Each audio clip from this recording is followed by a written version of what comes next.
Servus, Freunde. My name is Jimmy Cage. And come on, buddy. You don't want to do that. We are BFFs. We've been through so much. You're just so cruel and always mean. Enough is enough. Buddy, it won't happen again. I swear. Okay. Let's do the review. Yeah, let's. Servus, Freunde. My name is Jimmy Cage. And I'm Dennis, the Bodymeister. Like I said, it won't happen again.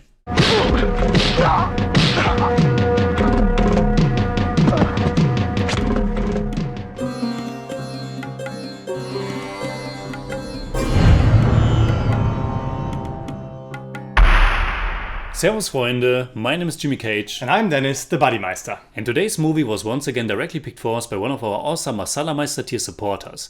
Binoy Mohammed has already chosen quite a few fascinating movies for us in the past, and his latest pick definitely delivered as well. He chose Talvaram, a 1990 Malayalam language drama that was written by M.T. Vasudevan Nair and directed by Bharathan. It stars Mohanlal, Salim Ghosh, Sumalata and Shankaradi in the leading roles. We've already seen Mohanlal and Sumalata together on screen in Tuvana Tumbikal, and we both liked it very much. But that one was a rather romantic movie, especially when you compare it to Talvaram. Talvaram has a romantic undercurrent, but it's all part of the past in the story. The present feels more like a spaghetti western, therefore the premise is really minimalistic. Balan, played by Mohanlal, is on the lookout for Raju, played by Salim. We really don't know anything else at the beginning. It's a perfect introduction, great music, great visual storytelling, just a powerful way to introduce the audience to this world and this character of Balan. Absolutely. The first shot of this movie is showing a framed vintage photograph on the wall with two men on it. Then we see a hand take that picture off the wall, taking it out of the frame and cutting one person out of it. Only then we see Mohanlal's character taking a close look at it. And then we follow him as he wanders through the valley in search of that guy from the picture. This build-up really is perfect, and it gets even better because after a few minutes we're fooled into thinking that Balan already accomplished his goal, only to realize that it was his imagination or wishful thinking. Because the bad guy, Raju, is not giving up that easy. It's a great setting, a great location. The movie was shot in the Palakkad district, right in the middle of Kerala, and like I said, it has this great spaghetti western vibe. But not only because of the surroundings, also because of Balan, this lonely, quiet guy who has lost everything and has only his revenge left. Yes, now the great thing about Talvaram, and something that's already evident in that powerful beginning, is how the story unfolds. Like we said, it's not a complex story, but it is a kind of small puzzle that we're only able to put together if we have all the pieces. And we get those pieces through flashbacks that are interspersed at certain moments that remind our characters of their past. We learn a lot about Balan and also a few things about Raju, but the most important thing we learn is who's the good guy, who's the bad guy, and why. But that takes some time. We learn that Raju has always been the same. He's always been a scumbag who only cared about himself and no one else. With Balan, things are a bit different. He wasn't always this brooding and scruffy man. He was happy. He found love, he had dreams and a future. And that got destroyed by Raju, who deceived the good-natured Balan again and again and did terrible, terrible things to him and of course his wife Raji. As undecided as one can be at the beginning, the contempt for Raju is built little by little, and there finally comes a point where you can only root for Balan. It's a dense atmosphere throughout. We are eagerly waiting for a climax, for some kind of showdown of this duel. And while I wish that there was even a little bit more tension to it, I was never bored or felt that the story was dragging. I thought that there's a slight repetitiveness in the middle when Balan is healing at the house of Nanu and Kochuti, and he and Raju bandy looks a few times. It's a bit strange because those confrontations are edited back to back, and it seems like an odd choice, but other than that I was really into it. And Salim Ghosh is a memorable villain. He's maybe a little bit too obviously evil for Nanu to believe him so blindly, but I don't know. I know what you mean, but I thought of Raju as this master of mind games who takes advantage of every asset he has.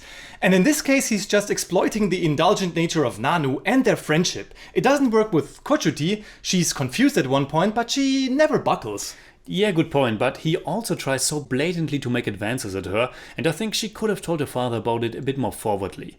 But talking about Nanu and Kochuti, I thought that Balan's and Raju's story was well embedded in their story. That way the universal themes that Talvaram tackles are even more highlighted. Talvaram is about revenge, there's no question about that, but it's also, maybe even more so, about loss and the dealing with it, about the past, about memories, fate, and changing who you are. And that's also mirrored in Nanu, who more than once talks about the loss of his wife, and Kochuti, who ultimately isn't happy with staying in that valley. Yes, and I think when we have a dynamic like that, we really need some kind of catharsis in the end. We know that Balan will probably never be happy again, but he deserves some kind of satisfaction, although we know that it won't bring him real peace. It's just a great performance by Mohanlal, who carries much through his great grizzled look, and of course this nice contrast between Balan in the past and Balan in the present. Absolutely, he's really memorable in this movie. It might be my favorite performance of him next to Kiridam and Chitram. And we also have 2 songs, they are both nice. I just wish that they would have played longer. In both cases it felt as if the song was just cut off. Yeah, I noticed that too. I guess it's a creative choice because they both play in the past if I remember correctly, and with that cut off it might emphasize again that that time is just over. Yeah, could be, yes. I still don't like it. Let's talk about the finale, the showdown, the climax, the battle we're waiting for since the beginning. Spoilers.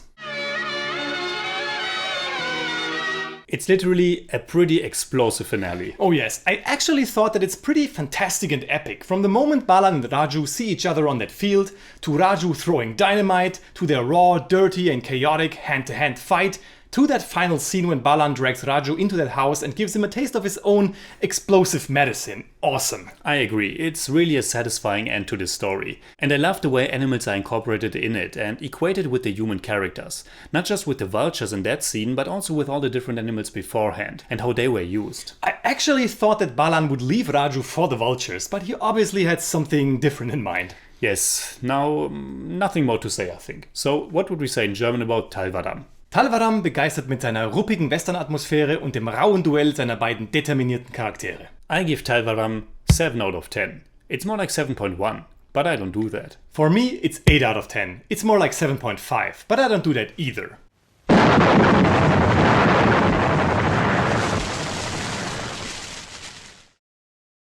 Did you know that the Andean condor, a vulture, has a wingspan of almost 3.5 meters across and therefore is the largest of all the vulture species? Didn't know that. So, what are your thoughts about Talvaram? Leave a comment and hit me up on Twitter, Instagram, Letterboxd and also on Patreon simply at The Jimmy Cage. And you can hit me up on Twitter at The Buddymeister. And if you enjoyed this episode, please give us a thumbs up, share, subscribe, whatever you like. And make sure you hit that bell for all we have to tell.